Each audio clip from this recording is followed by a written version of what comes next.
Opa, tudo bem? José Andrade aqui e você está prestes a me assistir no projeto O Zé Responde. O que é esse projeto? Todo sábado às 10h30 da manhã eu faço uma live no meu canal do Instagram onde eu permito que os participantes entrem ao vivo comigo, que eles exponham lá as dúvidas práticas que ele tem, as dúvidas relacionadas ao dia a dia da advocacia e eu ajudo eles a responderem, a resolverem essas dúvidas. E agora você tem a oportunidade de assistir aquilo de melhor, a síntese, o resumo do que de melhor acontece nessas lives de sábado de manhã. Se você quiser participar também ao vivo dessas lives, na descrição desse vídeo vai ter o meu canal do Instagram, é só você aparecer todo sábado, 10h30 da manhã. Espero que você goste e que aproveite muito esse conteúdo. Opa, tudo bem? Seja muito bem-vindo, seja muito bem-vinda a mais uma live de sábado. Todo sábado às 10h30 da manhã eu entro ao vivo para trocar experiência com você, para a gente aprender junto, para a gente ganhar o conhecimento que faz a gente mudar nosso patamar profissional. Deus, tudo bem? Professor, bem, queria dizer que é uma grande honra poder participar aqui dessa live, falar diretamente com o senhor e que o trabalho que você desenvolve é excepcional e diferente. Eu diria que é um ponto fora da curva. Obrigado. Meu nome é Matheus, eu sou de Goiânia, Goiás. Eu fui assessor de juiz de direito durante quase 4 anos e eu resolvi pedir exoneração para poder advogar, né? Muita gente desacreditou, né? Principalmente a família, a gente sabe como que é, né? Porque você tem um certo conforto no serviço público, né? Mas resolvi encarar esse desafio. E está sendo uma experiência muito gratificante, assim. É um desafio diário, né? Totalmente diferente do serviço público. Claro, tem o ônus, o bônus, mas é uma experiência fantástica, assim. É muito... Acho que a palavra que define mesmo, que eu colocaria, é o desafio. Tem alguma coisa que você acha que eu posso te ajudar? Tem alguma dúvida, alguma coisa que você quer trocar ideia? Alguma informação que você quer trazer para a galera? Essa nossa live é isso. A gente tem que trazer algum formato de conteúdo interativo e que todos nós podemos crescer. O que você me diz aí? Então, é o que eu percebo, assim. É claro que não é uma crítica, assim, generalizada. Mas, assim, infelizmente, o que eu acabo percebendo em alguns processos de execução é que o advogado, assim, ele luta para conseguir uma sentença de mérito. Aí, quando inicia a fase de cumprimento de sentença, em alguns processos, assim, eu acho que às vezes acaba escapando, às vezes, assim, a serventia, né? Ter essa visão de que a finalidade de um processo, depois de uma sentença favorável, que constitui um crédito, é satisfazer esse crédito, né? É garantir todo o trabalho. E às vezes o que eu percebo é que existe uma vontade de arquivar um processo, sabe? Não é É. uma crítica generalizada, é claro, mas eu acho que às vezes falta um pouco dessa consciência, de ter essa efetividade, porque se é uma sentença favorável e depois o crédito não é satisfeito, eu penso que meio que foi um trabalho assim perdido do advogado, do estagiário, do serventuário, do juiz, do assessor. É uma máquina que envolve, né, todo esse processo para ter uma sentença de mérito, que às vezes constitui um crédito, e depois não ser satisfeito, o devedor se esquivar e contar com o Uhum. arquivamento do processo é um pouco É, decepcionante, assim. ô, Matheus, o que acontece, cara? Muita gente não tem vocação para estar onde está. Isso vale para magistrado, vale para servidor. As pessoas, com a falsa ilusão da segurança, fazem um concurso, se apossam do cargo público e ficam lá olhando para números. E esquece que cada processo hospeda uma vida, hospeda uma angústia, hospeda um desejo. Então vê como o desejo de arquivar um processo, de se livrar do processo, esquecendo que ali tem um problema para ser resolvido. Eu tenho iniciado, Matheus, e eu quero até agradecer por você ter falado isso, eu tenho iniciado uma campanha de resgate do sentido da justiça. A gente precisa entender que a justiça existe para solucionar problema e não para criar mais problemas. Então eu fico muito triste quando eu vejo alguns advogados dizendo que os juízes impõem toda sorte de dificuldade na hora de encontrar patrimônio. Qualquer pedido que faz indefere, qualquer coisa que faz para fazer uma pesquisa falar isso compete ao advogado. Caramba, a gente é pago para te ajudar a resolver o problema e não para colocar mais empecilho, né? Isso eu não estou querendo dizer que o executado ele não tem direito. Obviamente que ele tem direito, ele tem que ter os direitos deles resguardados. Mas a execução, o cumprimento de sentença serve para o credor receber. Ele não serve para o credor sair pior do que ele entrou. Então, o credor não recebeu do devedor, gastou dinheiro para entrar na justiça, para contratar advogado, ficou lá 3, 4 anos naquela angústia, chega no final, o juiz arquiva porque ele não tomou nenhuma iniciativa, sendo que quem tem as ferramentas são os magistrados, é a serventia. Então, isso passa muito pela mudança de pensamento. As pessoas precisam entender que fazer concurso público não significa eu vou garantir o meu, que se dane o resto. Não, você tem que ter vocação para ocupar um cargo, para você ter desejo de ajudar as pessoas a solucionar os problemas. Isso vale para os magistrados também. Às vezes o magistrado passa num concurso e fala, agora eu não preciso estudar mais, agora eu vou montar minha equipe, a minha equipe vai tocar meu gabinete e eu não estou nem aí para isso. É claro que você vai ter equipe, mas cabe ao magistrado orientar a equipe para falar aqui, o nosso objetivo é resolver o problema. Não é ficar arquivando o processo. E, por um lado, com as metas, né, os juízes foram surpreendidos com muitas metas, desde a criação do CNJ, que se exige um tanto de número de sentença, um tanto de número de processo indo para o arquivo, e aí alguns magistrados se perdem nesse caminho. Acham que cumprir meta é só ir lá e mandar para o arquivo, sendo que resolver o problema é o principal. Lá no meu gabinete, nenhum processo anda se não for para resolver. Não tem aquele despacho empurra para frente. O despacho ao, só para completar, o despacho ao. Vem para o juiz fala ao autor, volta para o juiz ao réu, e o juiz fica ao, é o famoso despacho cachorro. Esse despacho não pode acontecer, porque a gente precisa resolver.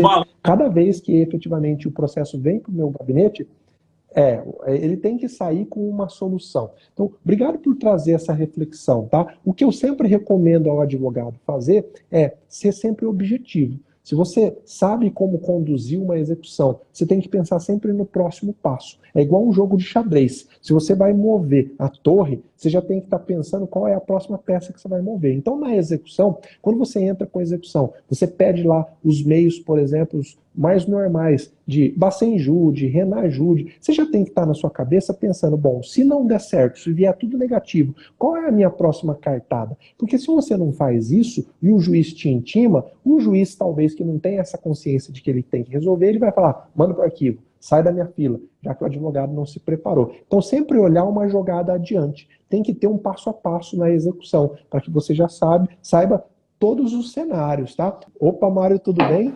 Daí, Zé, tudo bom? Tudo bom, tá me ouvindo direito, tá legal, a galera tá ouvindo o Mário aí, estão vendo. Ele tá até com um fonezinho aí de professor. Tô todo legal, moderninho aí, ó.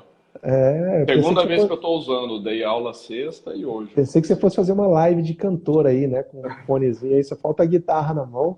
Legal, cara. Na verdade, eu tava apanhando, porque eu usava fone Bluetooth, ele dá um delayzinho, né? E o fone que não tem o microfone aqui, chega uma hora que a voz começa a falhar já e agora fica mais profício. Legal, muito bom. Para quem não conhece o Mário é juiz de direito, nós somos do mesmo concurso, né, Mário? Completamos 18 anos agora de magistratura e o Mário é um entusiasta da educação também. Quem não segue ele aí, ó, como que é o seu Instagram? Fala aí pra galera, Mário, porque daí eu já vou colocar. Tamário Ex-Balqueiro. É muito importante que você, que não conhece o trabalho do Mário, depois segue o Mário aí, tá? Quem quiser e puder colocar aí também, coloca aí o Instagram dele, é Mário Balqueiro, se você procurar pelo nome dele, você vai encontrar. O Mário fala muito de penal, processo penal. Para que você criou suas redes sociais, Mário? Explica para a galera aí, para que as pessoas possam entender se vão te seguir, se não vão te seguir. O que você publica lá para a galera ter noção? Então, na verdade, eu sou do mesmo concurso que o Zé, que o Alessandro, e a gente já trabalhou junto na Escola da Magistratura, somos professores, e esse ano eu abri a rede social, eu tenho rede social há pouquinho tempo, esse ano eu abri, tá lá, não precisa senha, nada, não precisa, né, autorização, para a gente falar sobre processo penal e penal, né? Até eu lembro que uma vez eu brinquei, não sei se foi com o Zé ou com o Alessandro, porque eu gosto, né, de processo civil também, mas ele dizia, o processo civil já tem muita gente boa, né, vamos pulverizar um pouco, como eu gosto de penal, estou numa vara criminal, então vamos trabalhar com o processo penal, que é o que eu dou aula já faz tempo, né, na UEMS, na EDAMP, na SMAGES, e agora nas redes sociais, né. Legal, então depois, galera, não esquece, segue lá, olha o conteúdo dele, eu consegui fixar aí, depois é só você entrar. Tem alguma dica prática que você pode dar para o cara que faz pedido de liberdade provisória, ou seja, relacionado a acordo de não persecução? Joga alguma coisa na roda para a galera. A ideia é a gente começar identificando o tipo de cliente, para que o advogado já saiba como ele tratar, tem clientes e clientes. Por que eu digo isso? Às vezes tem aquele cliente que me abriu o jogo, ele já me contou que fez mesmo, que errou, que, né, pisou na casca de banana, está errado. Para que é importante saber isso? Porque eu sei se eu vou aprofundar nas perguntas ou é melhor, quanto menos informação na audiência, melhor. Né? Porque no processo penal o advogado trabalha com a dúvida, ao diferente um pouco do processo civil. Então, à medida que eu sei se eu posso aprofundar na instrução ou não, se eu sei que o cara não fez, manda pergunta, manda testemunho. Quanto mais informação, melhor. A verdade vai me ajudar.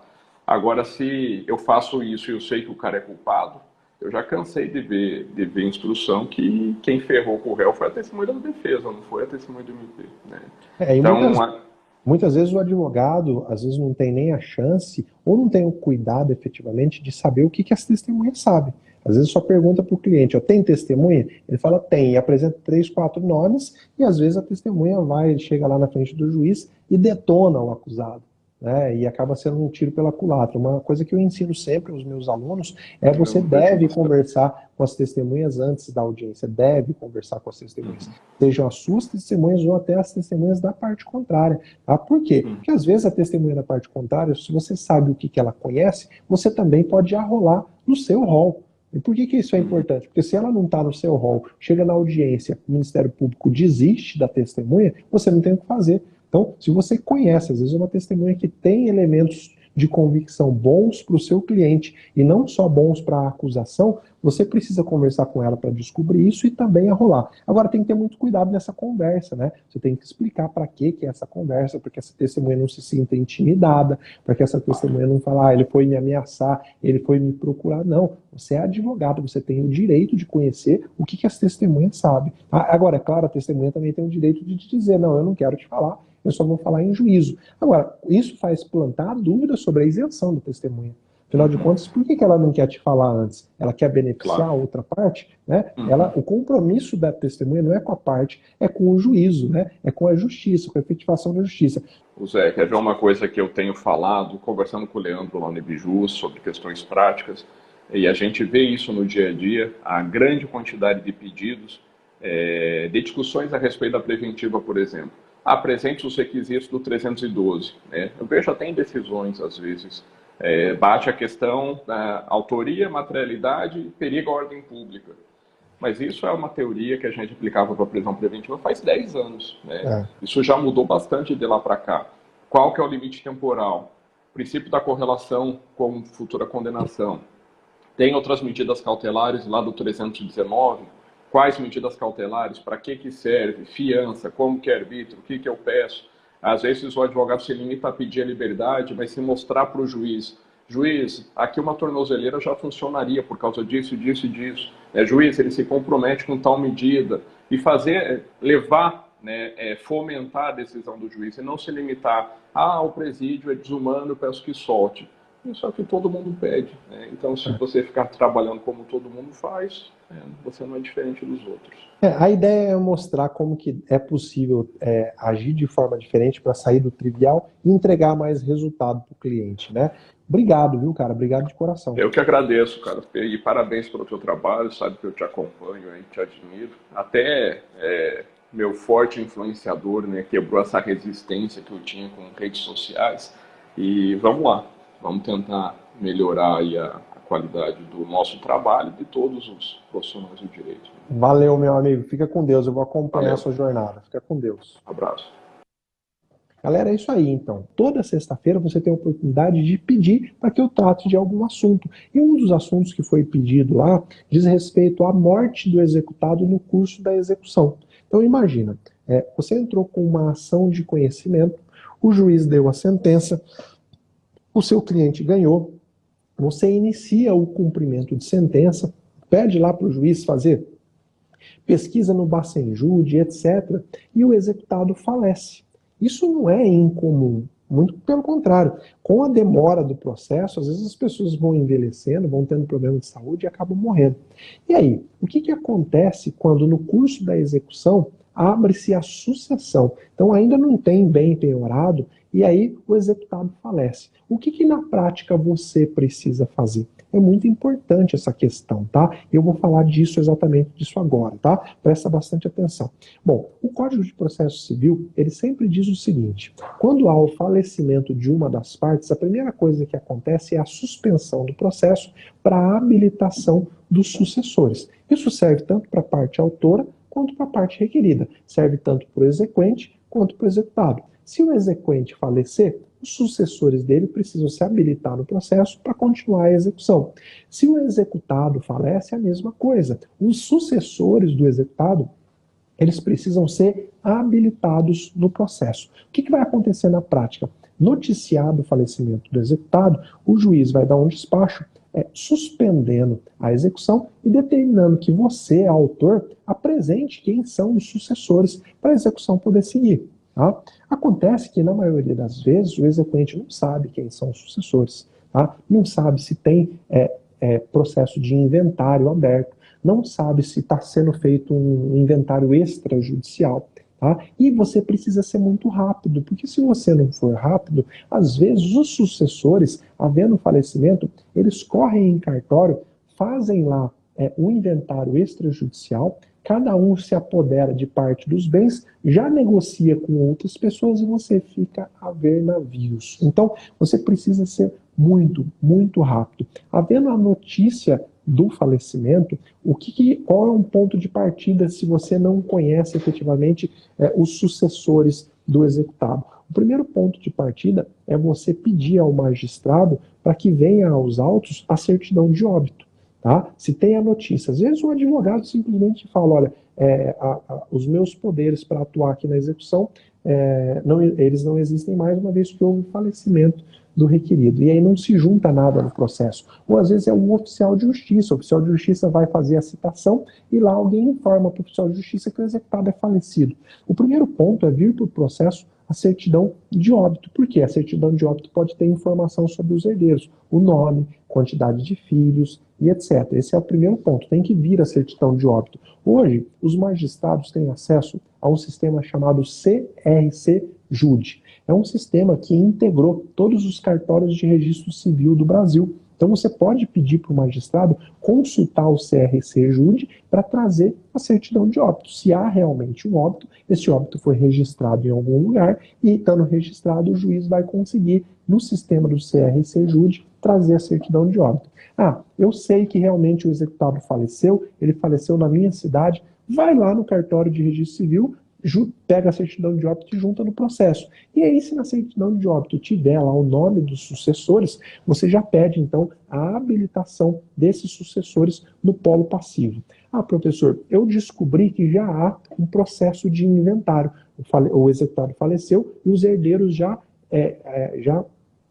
iniciaram a ação de inventário. Aí fica mais fácil. Você vai mencionar isso em petição e pedir para que o juiz habilite no processo o espólio através do inventariante. Vai juntar lá a cópia do inventário, vai mostrar efetivamente que o inventário já se iniciou.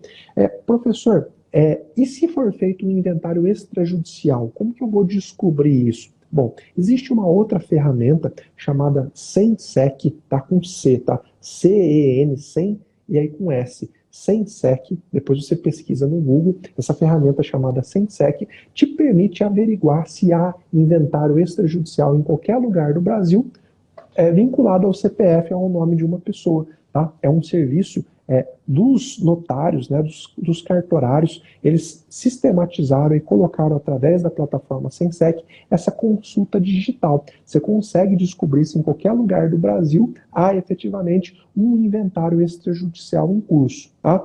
Professor, fiz essa pesquisa, não achei inventário extrajudicial, não achei efetivamente inventário judicial, não sei quem são os herdeiros, como que eu faço para o meu processo seguir? Bom, você, sendo credor do executado, você também está habilitado a iniciar a sucessão. Tá? Você pode sim pedir o início da sucessão, a abertura do inventário. Por quê? Você sabe que o falecido deixou uma fazenda, esse inventário precisa ter início para que a sua execução possa continuar tramitando. Então você pode, como credor, pedir o início do inventário, tá? Você pode ser nomeado o inventariante, e aí lá no inventário serão arrolados os créditos e os débitos, inclusive o seu, tá? Então, esses são os caminhos. Tá. Eu sou de Porto Alegre, Rio Grande do Sul, e como eu já havia falado uma vez, eu advogo pouco, e lhe conheci por acaso, né, em fevereiro, e pensei, tinha uma grande execução, e sempre me negava a pegar esse tipo de trabalho porque achava complicado, né, e ousei, né, fazer seu curso, e que me abriu as portas para muitas coisas.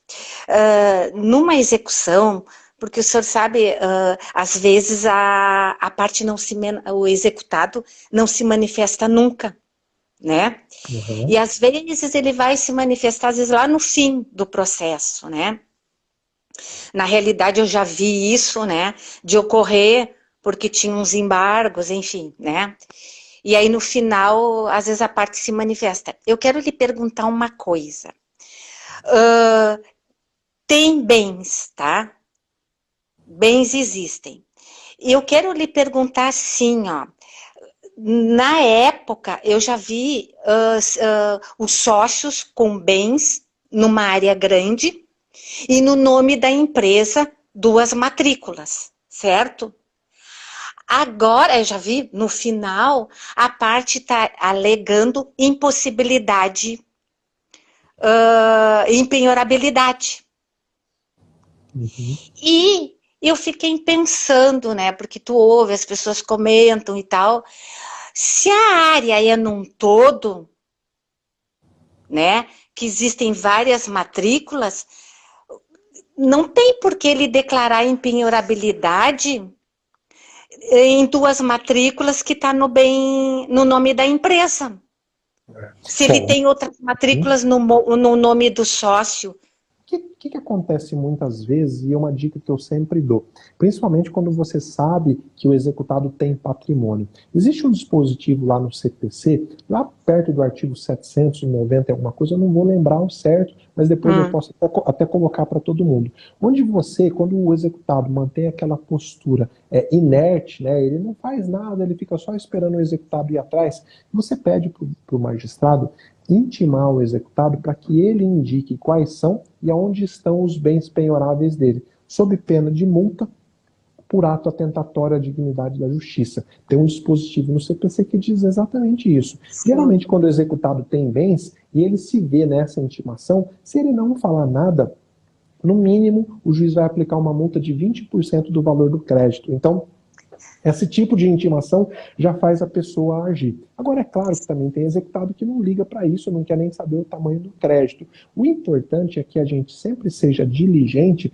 para indicar para o magistrado com precisão os bens. Se existem alguns bens imóveis, quanto antes informar isso dentro do processo, pedir a penhora, e aí o ônus de provar que se trata de um imóvel impenhorável, por ser, sei lá, bem de família, um imóvel de produção, esse ônus de provar é da outra parte. Ele tem que provar, não basta simplesmente alegar. Se ele só traz essa alegação, você fala, olha, a alegação não está provada, tem que se provar efetivamente isso, tá? É mais ou menos por aí, sem entrar efetivamente no caso concreto. Sim, não, sabe o que é, doutor? Eu só esqueci de um detalhe. E esse procedimento está ocorrendo quando já foi encaminhado, porque ele nunca se manifestou, no processo de avaliação, que o oficial de justiça se julgou incapaz, então foi nomeado o perito, e inclusive já foi dado uma parte, né? Só que o período ainda não foi intimado. Uhum. Olha só, no final, bem dizer, no final do processo. Uhum. Ele nunca se manifestou, e ele sabia, né? Ele sabe. Eu sempre oriento, quando o executado É uma surpresa, né? mantém essa postura de inação, e no final ele vem com um monte de postura de simplesmente querer protelar o andamento da execução, pontua isso para o magistrado, olha, a execução começou no dia tal do ano tal. De lá para cá passaram-se 6 meses, 1 ano, 2 anos, o executado nunca se manifestou. E agora ele vem com um propósito protelatório, alegando isso e aquilo. Você já vai ligar o alerta no magistrado de que ele está diante de um executado protelador. Tá? Pode ter certeza que isso ajuda demais. Galera, fico muito feliz da sua participação aqui. Não esquece que todo sábado a gente tem esse encontro às 10h30 da manhã. Eu estou te esperando até o nosso próximo sábado. Fica com Deus.